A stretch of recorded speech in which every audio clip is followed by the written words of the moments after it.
السلام عليكم، اهلا بكم حبايبي. ان شاء الله النهارده هنعمل مع بعض جلاش بالكاستر زي ما انتم شايفين كده. احنا على البوتاجاز على طول. معايا هنا دي كوبايه سكر، هحط عليها كوبايه ميه واسيبهم على النار لغايه لما السكر يدوب في الميه. مش هاجي يمته خالص، على نار هاديه مش نار عاليه. وبعد ما اخلص هعصر عليه نص ليمونه. تمام كده، يبقى كده احنا بدأنا مع بعض بالشربات. معايا هنا بقى عشان الكاستر دول كوبايتين حليب. ده كيس كاستر. دي العلبه بتاع الكاستر اللي موجوده هنا في ايطاليا، دي اللي انا لقيتها عشان في عربي وانا ما كنتش لاقي العربي، فهي دي الموجوده عشان لو حد سال يعني. تمام. هجيب معايا الكيس واحد اهوت، هفتحه على الكوبايتين. طبعا كوبايه انا كل ده لسه ما شغلتش النار. هدوب بقى الكاستر معايا في الحليب، ما بنضافش عليه اي حاجه. بس لو انت حابه انه يكون سكره عالي مثلا دوقيه، تمام. حابه تزودي شويه سكر خلاص مفيش مشكله، لكن اي حاجه ثانيه ما بتضافش. وهسيبه بقى على نار متوسطه لغايه لما ياخد معايا القوام الكريمي. وخلاص كده الكاستر بتاعي خلاص بدا خلاص شكل. خلاص هسيبه بس دقيقتين كمان عشان يتقل. اكتر من كده طبعا هو لما بيبرد بيبقى اتقل من كده. انا عايزاه تقيل مش عايزاه خفيف. لو حسيتي ان هو خفيف، يعني حسيتي ان هو طلع معاكي خفيف، يعني ربع كوبايه ميه كده، حطي معلقه نشا كبيره قوي مليانه على الاخر ودوبيها وزودي تاني نشا. لو ما عندكيش كاستر، لو عندك كاستر حطي كمان. هحتاج معايا هنا بقى دي كوبايه زبده على زيت. انا ما بحطش زيت بس وما بحطش زبده بس الزبده افضل بصراحه من انك تحطي سمنه كلها سمنه يعني. بس لو عندك سمنه او مش متوفر ليكي الزبده، حطي زبده يعني، حطي سمنه بس يعني يا ريت سمنه تكون من الريحه الحلوه، لان الحلويات بالذات بتفرق معاها قوي الريحه. دي لفه الجلاش، لفه الجلاش اللي انا جايباها دي كيلو. طبعا هاخد بقى امسح القاعده. احنا كمغتربين يعني مش سهل ان احنا نلاقي الجلاش طازه زي مصر يعني، لسه معمول وجاي وكده. تمام. هو ده بالفعل اللي كان معايا اهي اللي اتقطعت، فما فيش مشكله، اتقطعت براحتها خالص. انا هطلعها وبرده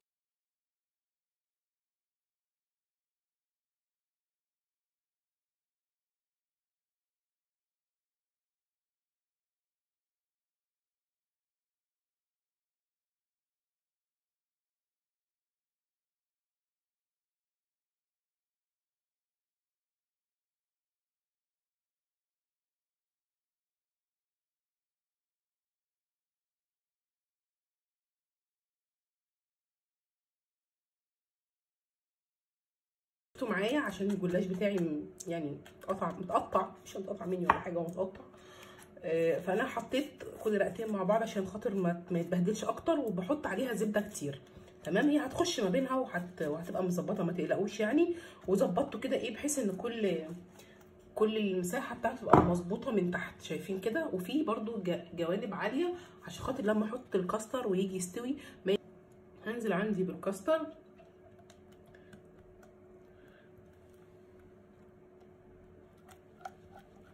معلومه برضو، انا حطيت يعني نص كميه الجلاش، ازل حاجه بسيطه مش النص بالظبط يعني، عشان القاعده بتاعتي تبقى محمله شويه عن الوش.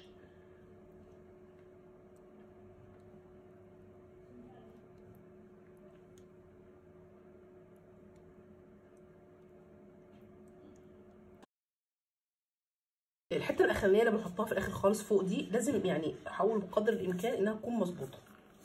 يعني ما ينفعش ان انا اخليها مقطوعه. يعني انا حاولت بقدر الامكان ان انا احافظ على الورق بحيث ان انا اخد الحته المقطوعه كله جوه، واللي فوق دي هي اللي عليها العامل الكبير يعني اخليها متظبطه. شايفين كده بالمنظر ده كده، انا عماله اظبطها اهو عشان تبقى الوش يعني اي تقطيع اي حاجه جوه مفيش منها قلق يعني، كله في النهايه بيستوي وبيبقى حلو ما بيبقاش وحش. شايفين كده اهي. بصوا بقى كده خلاص متظبطه. لو حاسه ان الجناب من هنا كده مزدويه طالعه قوي كده، امسكي سديها بايدك كده بس ودخليها لجوه، ما تقصهاش ولا تشيليها. يعني ايه، ظبطي الشكل النهائي لها اهي. تمام. هو الشكل هو اللي عليه العامل الكبير، لكن هي من جوه ما شاء الله عليها ما فيش اي قلق منها. خلاص سويت عليها شويه بس كده لغايه لما حسيت هي بالمنظر ده، بحس ان الجلاش نفسه طري كده وبقى سهل معايا. ابدا بقى اقطعه بالمقاس اللي انا عايزاه. اقطع بالراحه، مش شرط ان انا انزل للاخر، اهم حاجه بس التحديده الفوقانيه دي. شايفين. وبعد كده لما اجي اقطعه ساعه التقديم هيبقى سهل جدا لانه هيبقى شارب شربات وهيطريه من تحت، فمفيش منه قلق. اهم حاجه بس الطبقه الفوقانيه دي، انا بمسكها من الطرف عشان ما تمشيش مني وتتقطع، عشان احنا قلنا اهم حاجه الشكل النهائي ده. واهم حاجه برضو الزبده. الزبده بتفرق كتير قوي على فكره، ما تستقلوش بيها، بتدي طعم حلو. تحطي زيت على زبده احسن ما تحطي كلها سمنه، هتلاقيها فرقت. ما تبخليش يعني بدل ما تاكلي كتير كلي حاجه بسيطه عشان خاطر يعني مبوظيش الدايت. لكن لازم تحطي الزبده، ما تقلليش الزبده لان هي بتفرق جدا في التوريق يعني. خلاص كده هحطها بقى عندي في الفرن، طبعا متشغل سخن على درجه حراره 180. ما بياخدش وقت كتير، خلي بالكم علشان خاطر ما ينشفش او ملوش طعم، ما يبص ويحمر قوي يعني. بس محتاج ان هو ايه يبقى ياخد اللون الذهبي الجميل دوت. ونرجع وزي ما انتم شايفين معايا شكل الجلاش بتاعي وشكل الطبقات والتوريقه خطير خطير يعني. اهم حاجه في السوا انك تسويه من تحت صح. لما بيستوي من تحت صح هيطلع ويورق زي ما انتم شايفين، زي ما هوريكم كده. هعرف مورق ازاي عشان السوا من تحت مظبوط، مش مجرد خد لون وخلاص، لا طالع كده عامل زي الملفيه. تمام بقى هو سخن كده. طبعا الشربات بتاعي بيرد خالص، انا عاملاه من البدايه. احط عليه كيس فانيليا. ما بحطش الفانيليا في الاول عشان خاطر الفانيليا لما بتحطيها مع الشربات وتغلي فيه كتير، اول حاجه بتمرر، ثانيا مبقاش ليها ريحه يعني ملهاش اي لازمه. عشان كده بتحسي بيها طبعا مع الفانيليا اللي يعتبر موجوده في الكاستر بتفرق كتير بقى وبتدي ريحه حلوه. هنسقيه بقى كده.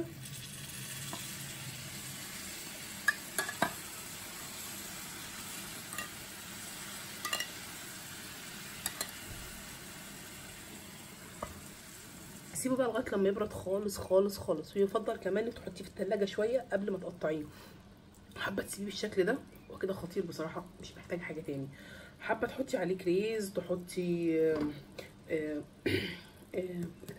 فروته مسكره، الفستق الكداب اللي احنا كنا عاملينه، اي حاجه تسوقي بيها.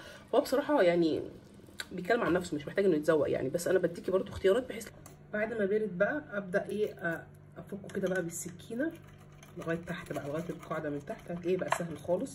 هو ما شاء الله عليه شرب الشربات كله، في نفس الوقت مورق وجميل.